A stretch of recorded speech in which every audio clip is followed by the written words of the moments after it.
Specially नमस्कार सगळ्यांना.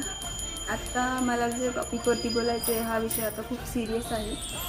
आणि रिसेंटली आपल्या महाराष्ट्रामध्ये पुण्यामध्ये जी घटना घडली नसरापूरमध्ये, ही अत्यंत माणुसकीला काळीमा फासणारी घटना होती.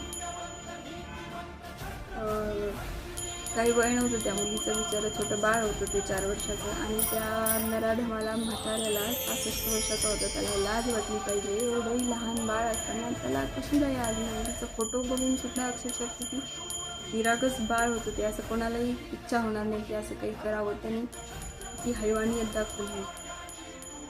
माझा बस चालला ना, असे म्हातारे जर समोर आले ना तर त्याला तिथंच मारून टाकू आपण सगळे मिळून. नाही तर मी तरी त्याला गळा दाबून मारून टाकेल आता समोर आलं तर.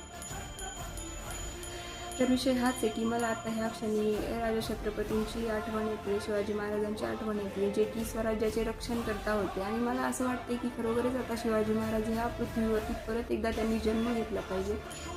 त्यांचा जो कायदा होता ना की असं कोणी स्त्रियांकडे, महिलांकडे, छोट्या मुलांकडे असं जर कोणी वाईट नजरेने पाहिलं ना तर त्या क्षणी त्याची चाळणी छाळणी करायची किंवा त्याला मारून टाकायचं. हाच कायदा आता बनला पाहिजे किंवा आपणच त्याला मारलं पाहिजे असं मला वाटतं. खरंच अक्षरशः मला इतकं रडू येतं आहे. मला पण मुलगी आहे. आपण सगळ्या पालकांनी खूप जागरूक राहिलं पाहिजे. आपल्याला सगळ्यांना लहान लहान मुली आहेत, पुढे जाऊन मोठे होतात. लहान मुलीसुद्धा सुरक्षित नाही आहे, मोठ्या मुलीसुद्धा सुरक्षित नाही आहे, महिला सुरक्षित नाही आहे, म्हाताऱ्या बाया सुरक्षित नाही आहे. बघा किती कसं घोर कलियुग झालेलं आहे हे. सिरियसली.